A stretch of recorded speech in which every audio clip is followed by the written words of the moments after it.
Welcome to Section 3, Protecting Users. In this section, we're going to take a look at protecting users in the following situations: social engineering attacks, BYOD or bring your own device, incident response, malware, and finally disaster recovery. Social engineering attacks. In this video, we're going to take a look at the importance of training for social engineering attacks and an example by using the social engineering toolkit found in Kali Linux. So why is training for social engineering attacks important? Well, as we have outlined earlier in this course, the best security posture is to have security in layers, but no matter how many different devices or firewalls we put in, what is our biggest security weakness in any system?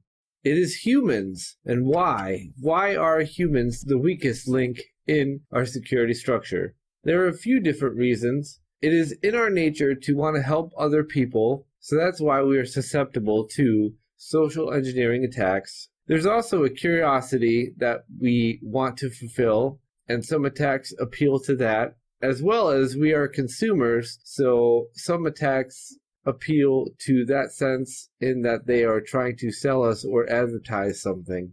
So let's take a look at some of these social engineering attacks. We have phishing or spear phishing. Phishing is where you send out a fake email to somebody, your target, in order to get them to click on a malicious link or a malicious attachment in the email. Phishing is a broad term, and the same email can be sent to hundreds of people, whereas spear phishing is where we narrow it down and try to get specific people to click on specific links. For example, we may send a doctor's office a different email than a regular person or a patient. Some of these emails may have ads, and that appeals to the consumer side of humans. And finally, to appeal to the curiosity, there's an attack vector called the lost USB drive. And what this is there is a malicious file on a USB drive that you create, and then you drop that drive in a parking lot or near your intended target and hope that they pick it up and put it in their computer.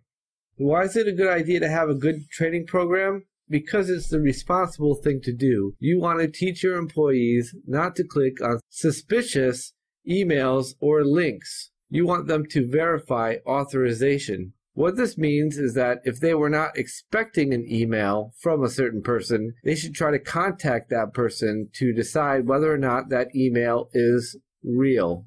You also want them to report suspicious emails or links or USB drives to you or other security personnel or other IT personnel. So let's go ahead and open up Kali Linux in my virtual machine and take a look at the social engineering toolkit by opening up a terminal window. And then if we type SE toolkit for social engineering toolkit and hit enter, you'll see that we have a variety of options. And we're going to go ahead and select number 1 for social engineering attacks. Alright, and if you see here, we have a list of more options. We're going to do the mass mailer attack. So let's go ahead and hit number 5 for this demo. And there's a program called Send Mail within Kali Linux that you can configure to send fake emails. I'm going to go ahead and say no here. And I'm going to email just myself, a single person, so I'm going to hit 1 there. So I will send this email to my demo email address for this purpose. And finally, it's going to ask whether or not we want to use our own server or relay. So I am going to pick that.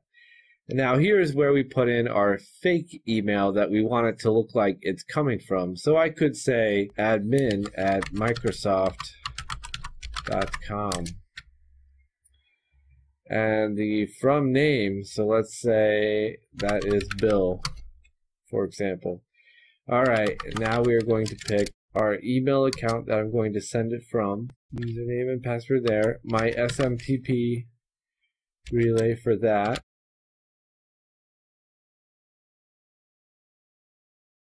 and your number your port number. So mine is going to be 587.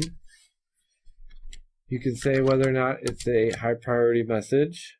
You can attach a file. In this case, this would be your malicious PDF or exe. I'm going to say no just because this is a demo. Then we're going to type our subject. So let's try to think of something like, please click on this email, just for an example. All right, and then we have the option to send it as HTML or plain text. So I'm going to go ahead and hit HTML. Okay, and now it wants us to enter the body of the message. This is a sample phishing email, we'll say, and then we'll hit end here. Okay, and it says it has sent it. So I have logged into my demo email for this demonstration, and you'll see here we have an email from Bill. Please click on this email, and if I hover over it, you see it says it's from admin@microsoft.com. So let me go ahead and open this up. You'll also see there admin@microsoft.com. This is a sample phishing email, and it's highest priority. That's what we gave the option for in Kali Linux. And we could have attached a file here that our user could have downloaded and ran and been malicious and connected back to Kali Linux and gotten into their computer that way. Or we could have sent a link in here to a malicious website. Or in our case, we could send that link to some kind of training material. So that way, if the employee clicked it, they could learn a little bit more about social engineering, perhaps an article on social engineering attacks. So there are a few other programs that do this on the market. I just picked Kali since it's free, but there is something called KnowBe4, which does this as well.